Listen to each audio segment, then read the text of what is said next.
Hi నమస్తే welcome to our channel. ఈ వీడియోలో నేను మీకు టేస్టీ అండ్ ఈజీ పెసరపప్పు చారు ఎలా చేయాలో చూపిస్తాను.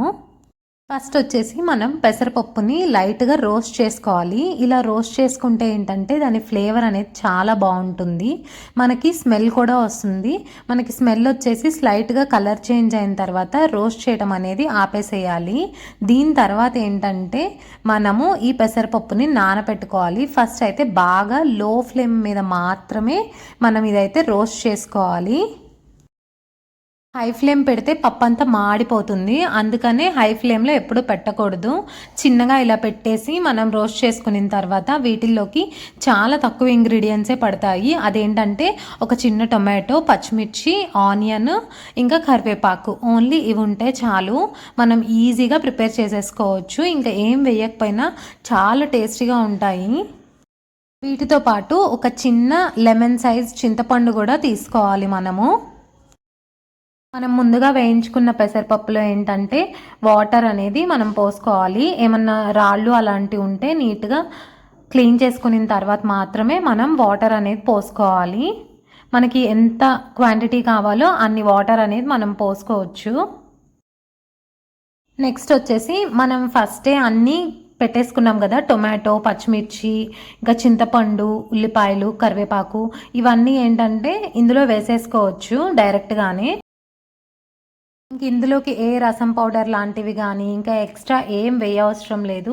జస్ట్ మనం ఈ వెజిటబుల్స్ అనేవి వేసుకుంటే చాలు. ఇవి వేసుకున్న తర్వాత మనం పసుపు కూడా వేసుకోవాలి. పసుపు ఒక చిటికెడు అయితే సరిపోతుంది. పసుపు, ఉప్పు ఇవన్నీ కూడా మనం వేసుకోవాలి. ఇవి చాలా టేస్టీగా ఉంటాయి. ఓన్లీ పెసరపప్పు ఫ్లేవర్ మాత్రమే ఉంటుంది. అండ్ ఇవి పప్పుచారు కన్నా చాలా టేస్టీగా ఉంటాయి. ఇవి ఎవరైనా ట్రై చేయకపోతే డెఫినెట్గా ఇంట్లో చేసుకోండి. అసలు ఇంత టేస్టీగా ఇంత త్వరగా అయిపోతాయి ఇవి. పప్పుచారుకి ఇంకా రసంకి పట్టేంత టైం కూడా పట్టదు. వీటిని అయితే బాగా మరిగించాలి. ఇలా మరుగుతున్నప్పుడు మనకి టేస్ట్కి సరిపడా సాల్ట్ అనేది వేసుకోవచ్చు. మీరు ఎంత కావాలంటే అంత వేసుకోండి రుచికి సరిపడా. అంతేకాకుండా ఇందులో కారం కూడా స్కిప్ చేయొచ్చు. మనం పచ్చిమిర్చి వేస్తాం కదా, ఆ కారమే దీనికి సరిపోతుంది. ఇవైతే చాలా పల్చగా ఉంటాయి, లైట్గా ఉంటాయి పెసరపప్పు చారు అనేది. సో కారం అనేది వేసుకోవసరం లేదు. ఎవరికైనా లేదు మాకు కొంచెం ఘాటుగా కావాలి అనుకుంటే కారం కూడా వేసుకోవచ్చు. ఇలా బాగా అవి మసిలిపోయిన తర్వాత పప్పు అంతా ఉడికిన తర్వాత ఆ పైన ఉన్న వాటర్ సపరేట్గా తీసుకోవాలి. అండ్ ఈ పప్పును ఏంటంటే మనం మెత్తగా మెదుపుకోవాలి. మెదుపుకున్న తర్వాత తాలింపు అనేది వేసుకోవచ్చు. ఇంగువతో తాలింపు వేసుకుంటే చాలా బాగుంటుంది టేస్ట్ అనేది. మనం నార్మల్గా తాలింపులో వెల్లుల్లి, కరివేపాకు ఇవి వేసుకుంటాం కదా, వీటితో పాటు ఇంగువ కూడా వేస్తే టేస్ట్ అనేది చాలా బాగుంటుంది. అంతేకాకుండా దానివల్ల వచ్చే హెల్త్ బెనిఫిట్స్ కూడా చాలా ఉంటాయి. అది డైజెషన్కి బాగా హెల్ప్ చేస్తుంది. కాబట్టి మనం ఇంగువ కూడా యాడ్ చేసుకుంటే ఫ్లేవర్ ప్లస్ హెల్త్ బెనిఫిట్స్ రెండు వస్తాయి. ఫస్ట్ ఏంటంటే సపరేట్గా ప్యాన్ తీసుకొని మనం ఇందాక దేంట్లో అయితే పెసరపప్పు వేయించుకున్నామో ఆ ప్యాన్లోనే ఆయిల్ అనేది వేడి చేసేసుకొని మనం తాలింపు దినుసులు అన్నీ వేసుకోవచ్చు. ఎవరైనా కావాలంటే ఎక్కువ వెల్లుల్లిపాయలు కూడా వేసుకోవచ్చు. ఇదేంటంటే ఫ్లేవర్ అనేది ఎన్హాన్స్ చేస్తుంది. ఈ వెల్లుల్లిపాయలు కూడా చాలా కమ్మగా ఉంటాయి. వెల్లుల్లిపాయ అనేది దంచుకొని వేసుకుంటే దాని ఫ్లేవర్ అనేది బాగుంటుంది అండ్ అది త్వరగా వేగుతుంది. వీటితో పాటే ఎవరైనా కావాలంటే కొంచెం మెంతులు కూడా యాడ్ చేసుకోవచ్చు. మనం డే టు డే లైఫ్లో మెంతులు తినం కాబట్టి ఇలా తాలింపుల్లో అలాంటి వాటిల్లో వేసుకుంటే అవి ఇండైరెక్ట్గా మనం తీసుకుంటాము.